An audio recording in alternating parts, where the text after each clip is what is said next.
우리가 오늘 함께 읽은 이 마태복음 26장은 예수님께서 예루살렘에 입성하신 후에 십자가에 달리시기 전에 있었던 일을 기록하고 있습니다. 예수님께서는 예루살렘까지 제자들과 함께 오시면서 제자들에게 몇 번이나 이제는 내가 사람들에게 잡히고 고난을 받고 죽었다가 3일 만에 다시 살아나게 될 거라고 말씀을 하셨습니다. 예루살렘으로 오는 길에 3번 그 말씀을 하셨고요. 16장, 17장, 20장. 그리고 우리는 그것을 예수님의 순환 예고라고 부릅니다. 그리고 우리가 오늘 함께 읽은 본문 바로 앞에 나오는 마태복음 26장 2절 말씀에서도 예수님께서 한 번 더 자신의 죽음에 대해서 말씀을 하십니다. 이제 진짜 마지막이라고, 이제 얼마 남지 않았다고 예수님이 26장 2절에서 이렇게 말씀하시죠. 너희가 아는 바와 같이 이틀이 지나면 유월절이라 인자가 십자가에 못 박히기 위하여 팔리리라 하시더라. 아멘. 이제는 정말로 얼마 남지 않았다는 겁니다. 그런데 제자들은 예수님께서 하시는 이 말씀을 별로 심각하게 받아들이지 않았던 것 같습니다. 예수님의 말씀을 듣고도 제자들이 어떻게 반응을 보였다고 하는 기록이 없습니다. 제자들이 예수님의 죽음을 별로 심각하게 생각하지 않고 있었다는 것을 우리는 오늘 본문이 기록하는 사건을 보며 확실히 알 수 있습니다. 예수님께서 베다니 나병 환자 시몬의 집에 계실 때에 어떤 여인이 향유 한 옥합을 가지고 와서 예수님의 머리에 붓습니다. 제자들은 그 모습을 보고 매우 화를 냅니다. 이렇게 말하죠. 왜 그것을 허비하느냐? 그것을 비싼 값에 팔아서 가난한 사람들에게 줄 수 있지 않겠느냐? 라고 화를 냅니다. 어쩌면 그렇게 말을 한 제자는 그 말을 하면서 예수님께 칭찬받기를 기대했을지도 모르겠습니다. 야, 이제 네가 철이 들어서 가난한 사람들을 생각할 줄 아는 사람이 되었구나 라는 말을 들을 것을 기대했을지 모르겠어요. 그리고 어쩌면 평상시에 예수님이라면 그렇게 칭찬을 하셨을지도 모르겠습니다. 그런데 지금은 그럴 때가 아니었습니다. 제자들이 뭔가를 잘못 알고 있었습니다. 제자들의 말을 들은 예수님께서 뭐라고 말씀을 하실까요? 오늘 본문의 10절과 11절 말씀 우리 같이 한번 다시 읽겠습니다. 시작. 예수께서 하시고 그들에게 이르시되 너희가 어찌하여 이 여자를 괴롭게 하느냐? 그가 내게 좋은 일을 하였느니라. 가난한 자들은 항상 너희와 함께 있거니와 나는 항상 함께 있지 아니하리라. 아멘. 예수님께서는 그것을 팔아서 차라리 가난한 자에게 주는 게 낫겠다고 하는 제자들에게 이렇게 말씀을 하십니다. 가난한 자들은 항상 너희와 함께 있지만 나는 그렇지 않다. 여러분, 이게 무슨 말씀입니까? 돌려서 하시는 말씀이기는 하지만 이것은 지금은 가난한 사람들보다 나한테 좀 관심을 가져달라는 예수님의 부탁입니다. 내가 이틀 있으면 죽는다고 이야기하지 않았니? 그러니 나를 좀 생각해 달라는 겁니다. 얼마나 아쉬움이 진하게 묻어나는 말씀입니까? 제자들은 뭔가를 착각하고 있었습니다. 지금은 가난한 사람들을 생각할 때가 아닙니다.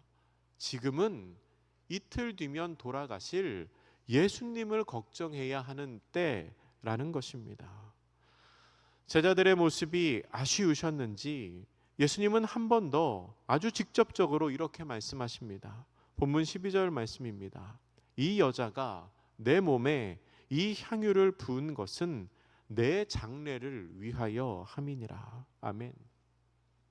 앞서서 순환 예고 3번의 말씀과 그리고 오늘 본문의 2절의 말씀, 그 4번을 포함하면 예수님께서 5번째로 제자들에게 내가 이제 곧 죽는다, 나 이제 곧 너희들 곁을 떠난다 라고 말씀을 하고 계신 겁니다.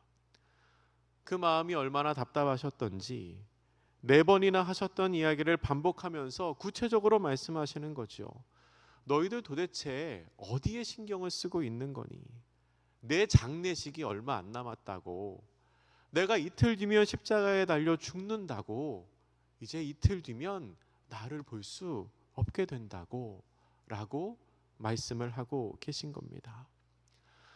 제가 언젠가 책에서 본 이야기입니다. 어떤 분이 미국에 가게 되셨습니다. 근데 그 미국 일정 중에 주일이 가운데 이제 있었습니다. 그래서 그 가까이에 있는 미국의 대형 교회에 가서 예배를 드리게 됐는데요. 그 목사님을 이분이 평소에 아주 좋아했다고 합니다. 그래서 기대하는 마음으로 예배에 참여를 했습니다. 역시나 기대했던 것만큼 예배가 아주 은혜로웠습니다. 목사님의 설교 말씀도 너무 좋았습니다. 예배가 끝나고 나서 사람들이 다 집으로 돌아가는데 이분이 그냥 가기에는 너무 마음이 아쉬워서 기다렸다가 그 교회 담임 목사님, 본인이 평소에 좋아하는 목사님이죠. 그 목사님을 만나서 이렇게 이야기를 했습니다. 목사님, 오늘 예배가 너무 좋았습니다. 그리고 목사님 말씀도 너무 은혜로웠습니다. 꼭 저에게 하시는 말씀 같았습니다. 라고 이야기를 했습니다. 그런데 목사님께서 그분이 하시는 얘기를 가만히 듣고 있다가 갑자기 눈물을 흘리시는 겁니다. 이분이 너무 당황하셔서 왜 그러시냐고 물어보니까 그 목사님이 이렇게 대답을 했다고 합니다. 당황스럽게 해드려서 죄송합니다. 그런데 저도 모르게 눈물이 나네요. 예배가 은혜롭고 설교가 좋다는 이야기를 제가 거의 한 10년 만에 처음 들어보는 것 같습니다. 이렇게 이야기를 하셨습니다. 그래서 그분이 아니 그게 무슨 말씀이시냐고 다시 물어보니까 목사님이 또 이렇게 이야기를 하셨습니다. 정말입니다. 최근에는 아무도 저에게 예배나 설교가 어떻다는 이야기를 해주지 않아서 저는 제가 뭔가를 잘못하고 있다고 생각을 했습니다. 그래서 심각하게 고민을 하고 있었습니다. 당신이 한국에서 오셨다고요? 당신은 하나님께서 저에게 보내주신 사람입니다. 당신이 하는 그 말이 저에게 큰 위로가 되었습니다. 라고 이야기를 했습니다. 제가 그 이야기를 보면서 들었던 생각이 있습니다. 물론 그 얘기는 다른 이야기를 하기 위한 예화였는데 제가 그 얘기를 보면서 들었던 생각이 뭔가 하면 그런 사람에게도 위로가 필요하구나 라는 생각입니다. 여기서 말하는 그런 사람이라는 것은 뭐 그런 의미입니다. 늘 당당하고 남부러울 것이 없어 보이고 목표하는 바를 다 이룬 것 같고 부족할 게 없어 보이는 사람, 소위 우리가 말하는 성공한 것처럼 보이는 그런 사람. 주변에서 보기에 그 목사님이 얼마나 성공한 목회자였겠습니까? 그런 사람에게도 누군가가 알지 못하는 그런 위로가 필요하겠구나 라는 생각이 들었습니다. 여러분, 우리가 생각하기에 너무 큰 사람이어서 혹은 모든 것을 다 가지고 있는 것 같은 사람이어서 아니면 찔러도 피 한 방울 나올 것 같지 않은 사람이어서 그 사람에게는 위로가 필요하지 않을 것 같다고 생각한다면 어쩌면 그것은 우리의 오해일 수도 있습니다. 그런 점에서 우리 예수님께도 그런 위로가 필요하시지 않았을까요? 우리는 예수님을 떠올릴 때 마치 무슨 슈퍼맨 비슷하게 생각하는 경향이 있어서 어떠한 어려움도 그리 힘들지 않게 넘기셨을 것으로 생각하기 쉽지만 사실은 그렇지 않았습니다. 죽음을 이틀 앞두신 예수님의 마음은 굉장히 심란하셨을 겁니다. 늘 평안하셨다가 갑자기 겟세마네 동산에서 마음이 힘들어지셔서 아버지 할 수 있으시거든 이 잔을 내게서 옮겨 주시옵소서라고 갑자기 기도하지는 않으셨겠지요. 그렇게 마음이 심란했을 때 오늘 본문에 나오는 이 여인이 그 귀한 향유를 예수님의 머리에 부은 것입니다. 여인의 이 행동이 죽음을 이틀 앞둔 예수님에게는 얼마나 큰 위로가 되었을까요? 당시 예수님의 마음을 우리는 오늘 본문 10절의 하반절에서 짐작할 수 있습니다. 이렇게 기록합니다. 너희가 어찌하여 이 여자를 괴롭게 하느냐? 그가 내게 좋은 일을 하였느니라. 그가 내게 좋은 일을 하였느니라. 이 말은 바꿔서 말하면 난 이게 좋다는 겁니다. 이 여인이 하고 있는 이 행위가 너희들은 비난할지 몰라도 나에게는 이게 좋다는 겁니다. 새번역 성경은 그 말씀, 그 본문을 그는 내게 아름다운 일을 하였다라고 번역을 하고 있습니다. 그 여인의 행동은 예수님께서 보시기에 참으로 아름다운 일이었다는 겁니다. 그렇다면 예수님은 이 여인의 행위가 왜 좋으셨을까요?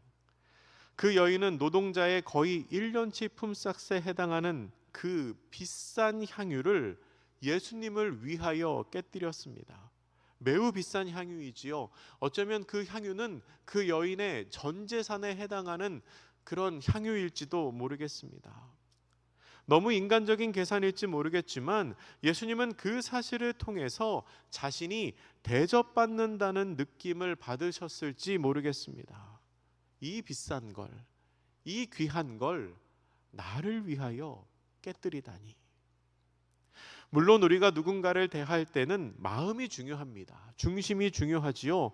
그리고 예수님께서는 분명히 부자의 헌금보다 과부의 동정 두 잎을 더 귀하게 여기시는 분이십니다. 하지만 보이는 것의 가치를 마냥 무시할 수는 없습니다. 좋은 것을 받을 때, 좋은 대우를 받을 때, 또한 그것이 상대방의 최선이라는 것이 느껴질 때, 그러니까 상대방이 나에게 최선을 다하여 대우하고 있다는 것을 내가 느낄 때, 그때 우리가 어떻게 느낍니까? 아, 저 사람이 나에게 최선을 다하고 있구나. 아, 저 사람이 나를 정말 귀하게 여기고 있구나 라는 것을 느끼지요. 예수님께서도 그 여인을 통하여 그 마음을 느끼셨던 것 같습니다. 그리고 그 사실을 좋게 여기신 겁니다.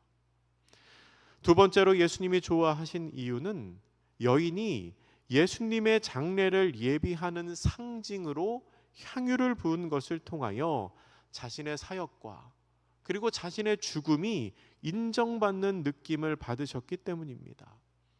그래서 좋은 거지요.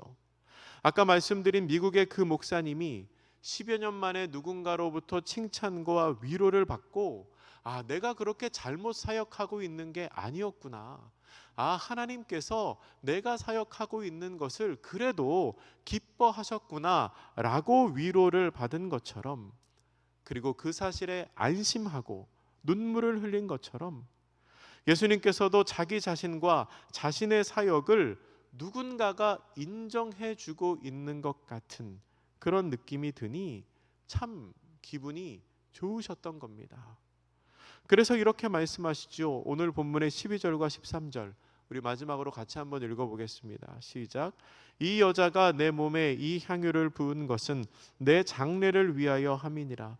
내가 진실로 너희에게 이르노니 온 천하에 어디서든지 이 복음이 전파되는 곳에서는 이 여자가 행한 일도 말하여 그를 기억하리라 하시니라. 아멘.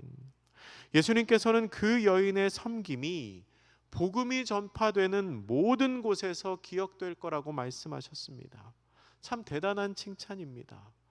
여인에게 처음부터 그럴 만한 의도가 있었는지는 모르겠지만 예수님의 입장에서는 최선을 다해서 자신을 인정해주고 자신을 위로해주는 그 여인의 행위가 참으로 기쁘고 참으로 좋게 여겨지셨던 것입니다. 사랑하는 성도 여러분, 우리도 그렇게 서로가 서로를 위로하고 또한 하나님께 위로가 되는 사람들이 되면 좋겠습니다. 위로가 필요하지 않은 사람은 없습니다. 가장 강해 보이는 그 사람, 모든 것을 다 가지고 있어서 아무런 격려가 없어도 될 것 같은 그 사람이 오히려 가장 위로가 필요한 사람일지도 모릅니다.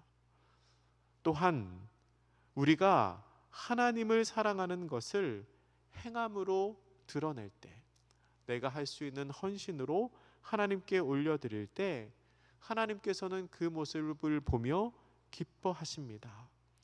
그렇게 하나님을 기쁘시게 하는 저와 여러분이 되셔서 그가 내게 좋은 일을 하였느니라. 한영교회가 나에게 좋은 일을 하였느니라.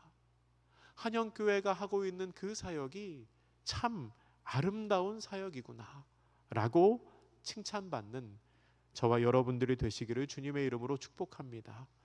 우리 함께 기도하겠습니다. 함께 기도하실 때에 주님, 예수님의 몸에 향유를 부은 여인처럼 우리도 주님의 사역을 이해하고 동참하며 하나님 앞에 기쁨이 되고 또한 사람들에게 위로가 되는 삶을 살게 하옵소서.